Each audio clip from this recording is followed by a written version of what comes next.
सभी विद्यार्थियों को वंदे मातरम। आज हम लोग सौर एकेडमी में आज जीएस में हम लोग सब्जेक्ट हिस्ट्री पढ़ेंगे। हिस्ट्री में एंशिएंट हिस्ट्री के तहत आज हम लोग उसका पहला चैप्टर पढ़ेंगे, इंडस वैली सिविलाइजेशन यानी सिंधु घाटी सभ्यता। भारत के इतिहास का सबसे गौरवमयी गाथा काल। अब आपके दिमाग में प्यारे विद्यार्थियों ये तो जरूर आ रहा होगा कि इंडस वैली सिविलाइजेशन को भारत के इतिहास का गौरव गाथा क्यों कहा जाता है।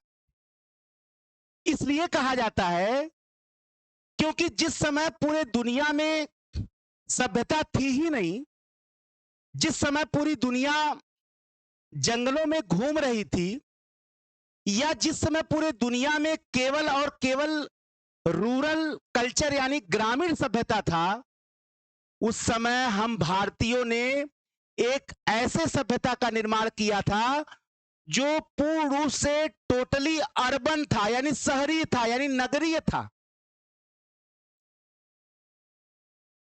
20वीं सेंचुरी के प्रारंभ तक, बिगनिंग तक पूरी दुनिया यह जान रही थी, पूरी दुनिया यह समझ रही थी कि भारत की सबसे प्राचीन जो सभ्यता है वो वैदिक सभ्यता है, जो ईसा के केवल 1500 वर्ष यानी 1500 बीसी तक जा रहा है। मिस्र और मेसोपोटामिया की सभ्यता ईसा के 3000 तक जा रहा है।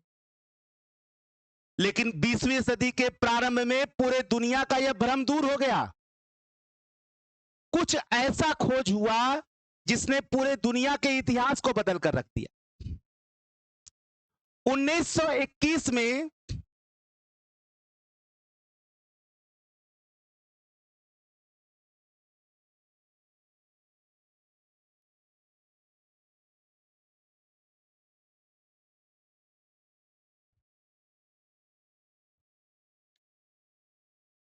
1921 में भारत के महान पुरातत्ववेत्ता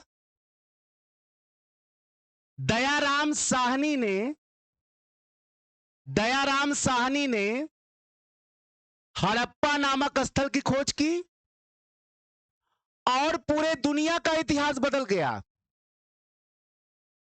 क्योंकि हड़प्पा का खोज मात्र किसी स्थल का खोज नहीं था, बल्कि दुनिया के सबसे प्राचीन नगरीय सभ्यता का खोज था, उसका प्रारंभन था। 1922 में राखल दास बनर्जी ने मोहनजोदड़ो की खोज की, जिसको आप मोहनजोदाड़ो बोलते हैं। हड़प्पा और मोहनजोदड़ो की खोज ने 1921 the discovery of Harappa and in 1922 the discovery of Mohenjodaro, इन दो स्थलों के डिस्कवरी ने, खोज ने पूरे भारत के इतिहास को बदल कर रख दिया। भारत ही नहीं बल्कि पूरे दुनिया के इतिहास को बदल के रख दिया। और जो लोग ये मानते थे कि भारत की सभ्यता केवल और केवल ईसा के 1500 वर्ष पहले तक जाती है, उनकी सोच ही बदल गई। क्योंकि इस सभ्यता का प्रारंभन जो है वो ईसा के 3000 वर्ष पहले तक था। भारत की सभ्यता और मिस्र और मेसोपोटामिया के बराबर हो गई। क्यों? क्योंकि सिंधु घाटी सभ्यता का जो काल था, टाइम पीरियड था, वो ईसा के 3000 वर्ष तक पहले था, 3000 ईयर लेटर। अब आप अंदाजा लगाइए। और इन दोनों स्थलों के खोज ने अब प्रश्न उठा कि हड़प्पा और मोहनजोदड़ो आज है कहां। देखिए, हड़प्पा जो है वो पाकिस्तान के पंजाब प्रांत में, आज जो पंजाब प्रोविंस है पाकिस्तान में, भाई एक पंजाब तो भारत में है, पश्चिमी पंजाब कहां चला गया? पाकिस्तान में चला गया। तो वर्तमान के पाकिस्तान के पंजाब प्रांत में रावी नदी के किनारे है। और मोहनजोदड़ो का है पाकिस्तान के सिंध प्रांत के सिंधु नदी के किनारे है, इंडस रिवर के किनारे है। अब आप सोचते हो कि सर पाकिस्तान कैसे चला गया? भाई विभाजन जब हुआ तो चाहे वो सिंध प्रांत हो, चाहे वो पंजाब वाला पश्चिमी पंजाब का इलाका हो, ये सब कहां चला गया? पाकिस्तान में चला गया। लेकिन जब खोज हुआ तो उस समय तो भारत में ही था। 1921 में हड़प्पा भारत में ही था, भारत के पंजाब प्रांत में। 1922 में मोहनजोदड़ो जो है वो भारत के सिंध प्रांत में ही था। जब विभाजन हुआ चला गया। हड़प्पा और मोहनजोदड़ो की खोज के बाद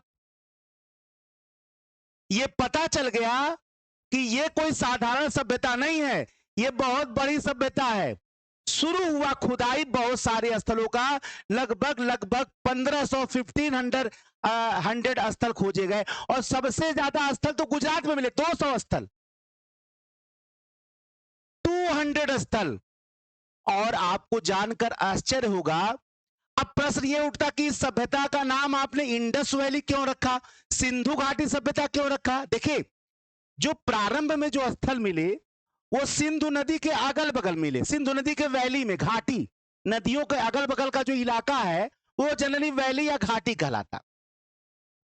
तो सिंधु नदी के घाटी में मिले, अगल बगल मिले, जो पहले स्थल मिले, तो इसीलिए उसका नाम पड़ गया सिंधु घाटी सभ्यता, क्योंकि सिंधु नदी के उसकी घाटी में, उसके वैली के अगल बगल इन सभ्यताओं के स्थलों का पहले खोज हुआ, इसीलिए इसको कह दिया गया सिंधु घाटी सभ्यता। लेकिन जब 1500 स्थलों का खोज हो गया तब क्या हुआ? तब सिंधु से लगभग 1600 किलोमीटर, 1400 किलोमीटर दूर दूर का स्थल मिलने लगे। उत्तर प्रदेश के आलमगीरपुर तक, मेरठ के आलमगीरपुर तक मिला, महाराष्ट्र में दैमाबाद, दक्षिण भारत तक मिला।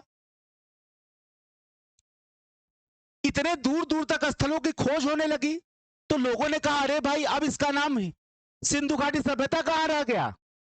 सिंधु नदी से इतने दूर दूर तक 1600 किलोमीटर सभ्यताएं मिल रही हैं।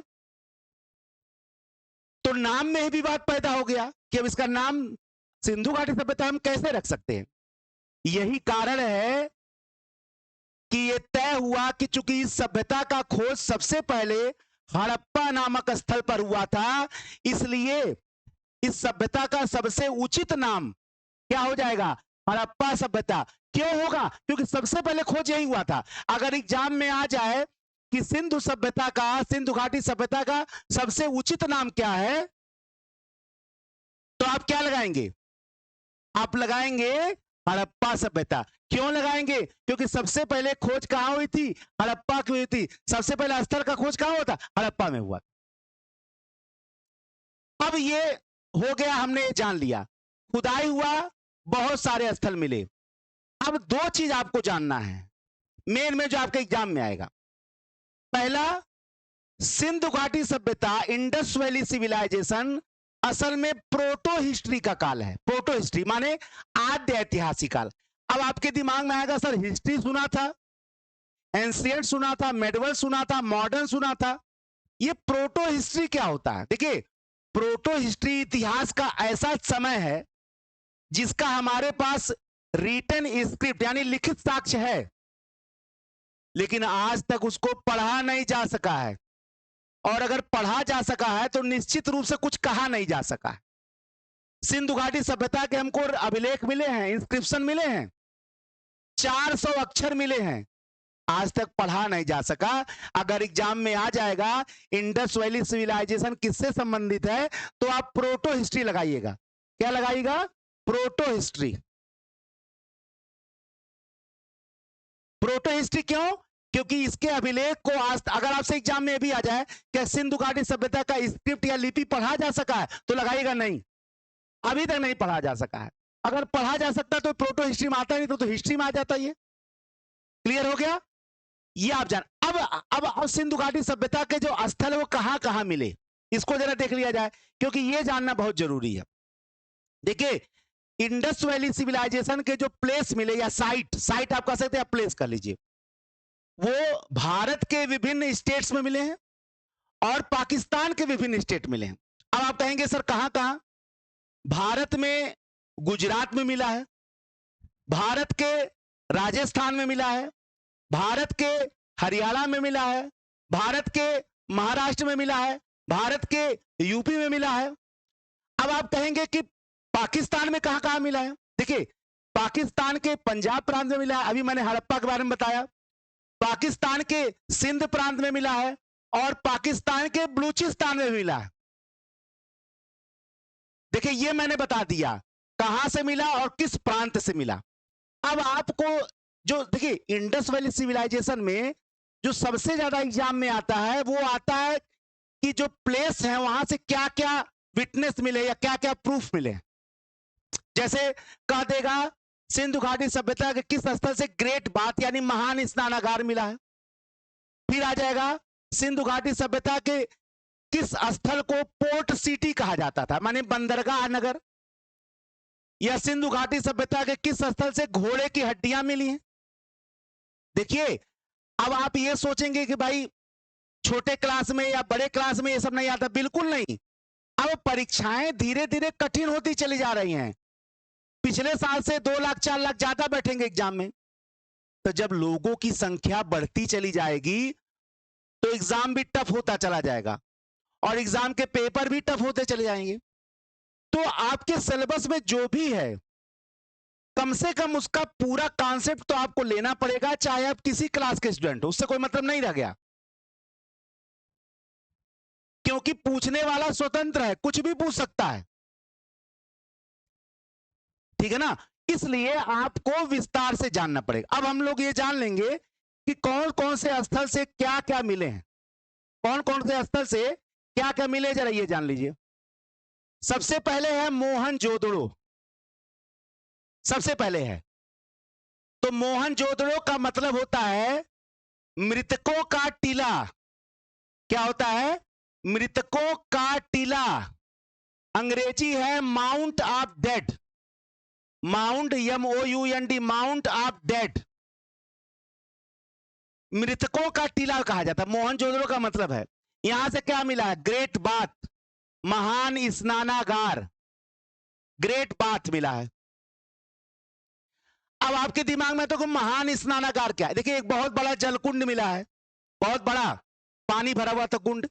उत्तर और दक्षिण मैंने नॉर्थ और साउथ से सीढ़ियां थी, लोग उतरते थे। जैसे आज भी धार्मिक त्योहारों पे लोग गंगा स्नान या करते तो करते थे।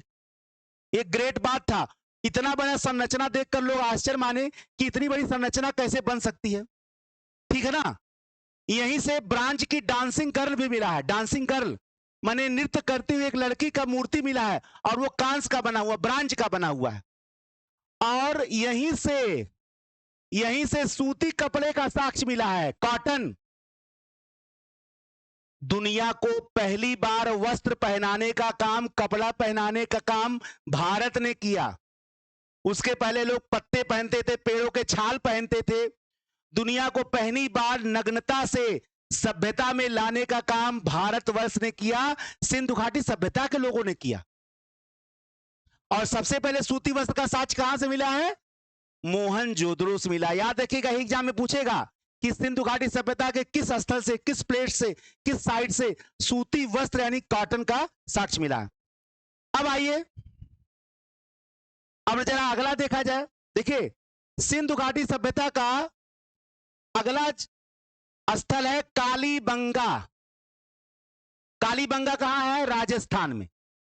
कहां है? राजस्थान में। कालीबंगा का मतलब होता है काले रंग की चूड़ियां, ब्लैक बैंगल्स। काले रंग की चूड़ियां, काले रंग की चूड़ियां, ब्लैक बैंगल्स। ये याद रखिएगा। यहां से प्लफ्ड फील्ड मिला, मैंने जूता हुआ खेत। ये तय हो गया कि सिंधु घाटी सभ्यता के लोग खेत को बढ़िया से जोत कर, खेत को बढ़िया से जोत कर अनाज पैदा करते थे। अब आइए लोथल। लोथल, लोथल कहां है? गुजरात में है। कहां है? गुजरात में है। भोगवा नदी के किनारे है और यह एक पोर्ट सिटी है। पोर्ट सिटी माने बंदरगाह नगर। क्या है?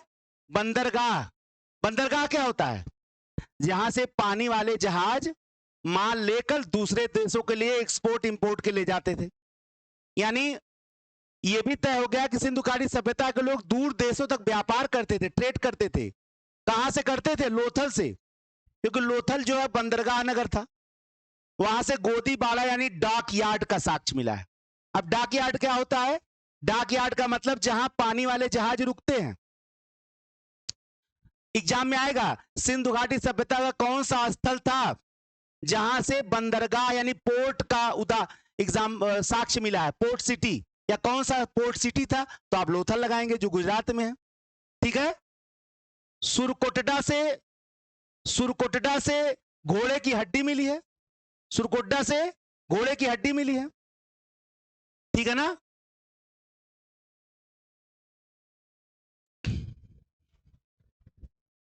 क्या हुआ?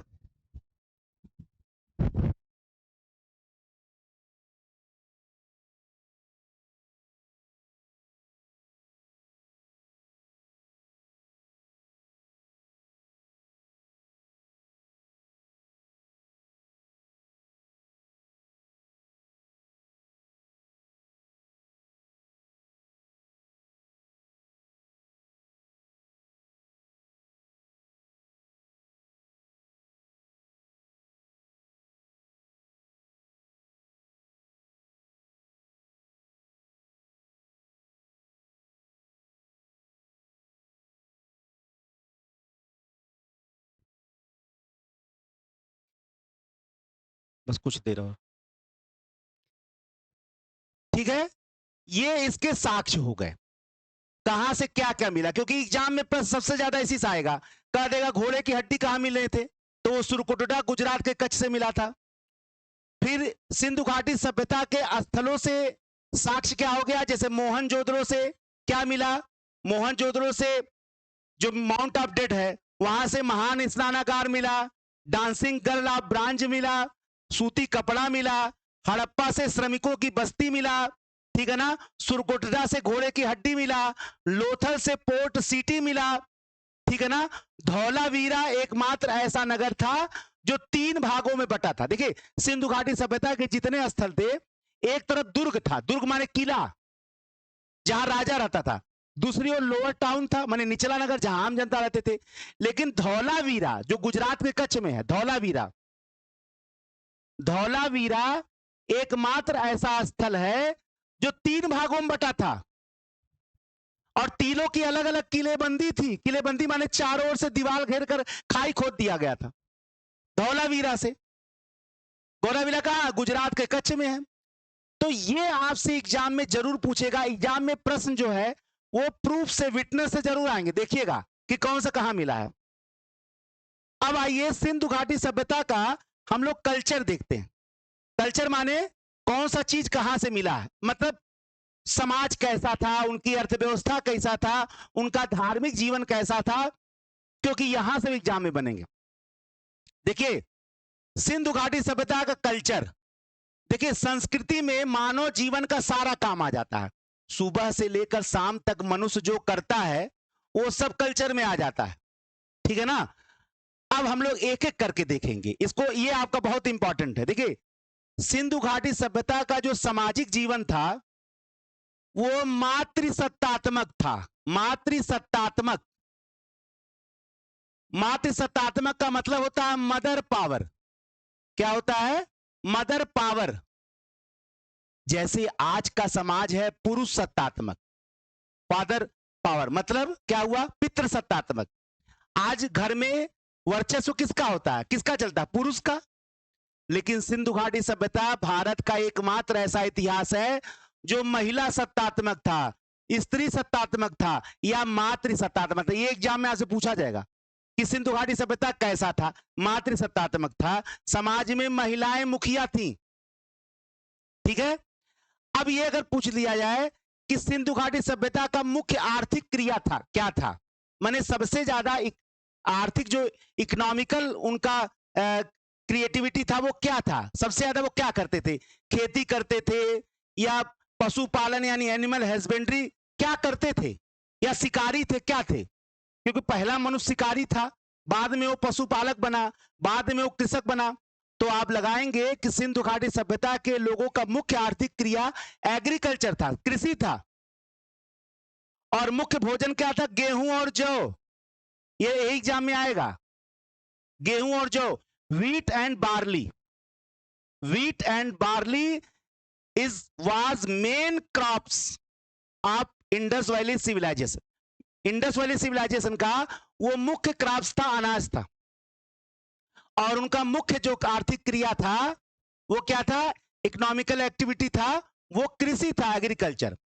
क्योंकि बड़े बड़े ग्रेनरी मिले हैं, ग्रेनरी माने अन्नागार बहुत बड़े बड़े मिले हैं, माने जो अनाज के गोदाम बहुत बड़े बड़े मिले, यानी सिंधु घाटी सभ्यता के लोग इतना ज्यादा अनाज पैदा करते थे। तो आपको पता ही चल गया कि सिंधु घाटी सभ्यता का इकोनॉमिकल एक्टिविटी मुख्य जो है वो कृषि था, एग्रीकल्चर था। मुख्य जो क्रॉप्स अनाज थे वो गेहूं और जौ यानी व्हीट और बार्ली था। लेकिन सिंधु घाटी सभ्यता के लोग बहुत बड़े व्यापारी भी थे, ट्रेडर भी थे, वो दूर दूर तक व्यापार करते थे। मिस्र, मोसोपोटामिया, ईरान, अफगानिस्तान, कहां से व्यापार करते थे? वही लोथल से, क्योंकि लोथल ही पोर्ट सिटी था। सबसे ज्यादा व्यापार मोसोपोटामिया से होता था। कहां से होता था? मोसोपोटामिया। मोसोपोटामिया माने आज का इराक, उस जमाने में मोसोपोटामिया कहलाता था। क्लियर है? अब आपसे धार्मिक जीवन जहां से प्रश्न आएगा, सिंधु घाटी सभ्यता में सबसे ज्यादा पूजा किसका किया जाता था? सबसे ज्यादा क्या ब्रह्मा, क्या विष्णु जी, क्या भगवान शिव, क्या दुर्गा जी, क्या काली जी? सिंधु घाटी सभ्यता में सबसे ज्यादा पूजा मातृ देवी का किया जाता था। मातृ देवी माने मदर गॉडेस, मदर गॉडेस। देखिए ये हमारे वहां का प्राचीन संस्कृति है, माता का देवी के रूप में ये पूजा हमारे वहां अनंत काल से चला रहा। पाषाण काल में मातृ देवी की मूर्तियां मिली हैं और सिंधु घाटी सभ्यता के काल में हर जगह था। बहुत सारी मूर्तियां मिली हैं, बहुत सारे मुहर मिले हैं, सील्स, सील्स माने ठप्पा, उस पे मातृ देवी का चित्र मिला है, अंकन। तो सिंधु घाटी सभ्यता के लोग सबसे ज्यादा पूजा किसके करते थे? मातृ देवी का। दूसरे नंबर पे पशुपति शिव का, पशुपति शिव यानी भगवान शिव के पूजा होता था सबसे ज्यादा, दूसरे नंबर पे। पहले नंबर पे मातृ देवी, मदर गॉडेस, पशुपति शिव। अब आप कहेंगे कि ऐसा कैसे पता चला? देखिए एक सील मिला है, मुहर, मोहनजोदड़ो से, उस पे एक योगी बैठे हुए हैं, जटाजूट लगाए, एक तरफ हाथी और चीता है, दूसरी तरफ है गैंडा और भैंसा। ये भगवान शिव का चित्र माना गया, इसको पशुपति शिव कहा गया। भगवान शिव प्रारंभ में पशुओं के देवता के रूप में माने जाते थे। हर जगह से, कई जगह से शिवलिंग मिला है। और अगर एग्जाम में आ जाए कि वह कौन सा पशु था जिसका सिंधु घाटी सभ्यता के मुहरों पर सबसे ज्यादा अंकन हुआ है, तो आप लगाएंगे कुबड़दार बैल। कुबड़ लगा बैल नहीं आप देखते हैं गांव वगैरह में, कुबड़दार वृषभ। और बैल किसकी सवारी है? भगवान शिव का, नंदी जिसको आप बोलते हैं। यानी ये तय हो गया कि सिंधु घाटी सभ्यता के लोग जो हैं वो भगवान शिव का दूसरे नंबर पे पूजा करते थे। और सबसे ज्यादा जिस पशु का अंकन मिला है वो कौन मिला है? वो कुबड़दार बैल का मिला है, जिसको आप नंदी कहते हैं। सिंधु घाटी सभ्यता के लोगों का क्या लिखना जानते थे? बिल्कुल लिखना जानते थे।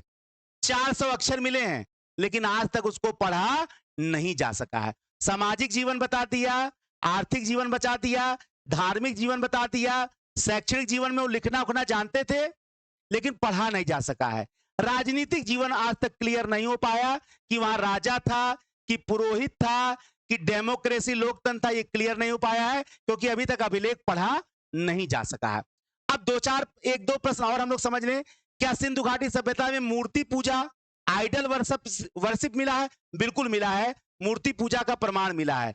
क्या सिंधु घाटी सभ्यता के लोग क्या लोहे की जानकारी थी? नहीं था, वो केवल कांस्य यानी ब्रांज तक ज्ञान था। ठीक है ना? तो आज मैंने आपको इंडस वैली सिविलाइजेशन का पूरा विस्तार से पढ़ा दिया। अगर आप इसको बढ़िया से पढ़ लेंगे तो मेरा पूरा अनुमान है कि कम से कम आपके स्तर के कंपटीशन में इससे बाहर नहीं जाए। अब पूछने वाला स्वतंत्र है, कुछ भी पूछ सकता है, लेकिन मैंने विस्तार से पढ़ा दिया है। आप 2-4 बार इसको देखेंगे, इंडस वैली सिविलाइजेशन का पूरा कॉन्सेप्ट आपको क्लियर हो जाएगा। ये जान लीजिएगा कि जिस समय दुनिया जंगल में घूम रही थी उस समय ये अर्बन कल्चर था, ये रूरल नहीं था, अर्बन था। बड़े बड़े चौड़ी चौड़ी सड़कें, बड़े बड़े पक्के ईंटों के मकान, गलियां, नालियां, ड्रेनेज सिस्टम बहुत हाई था उनका, जल निकासी प्रणाली, नालियां थी, नालियों पे मैनहोल लगे थे। ये सारी चीजें उसको शहर बताती थी। ठीक है ना? एक नए लेक्चर के साथ हम लोग आपके समक्ष सौर एकेडमी में पुनः मिलेंगे। तब तक के लिए जय हिंद, जय भारत। वंदे मातरम। धन्यवाद।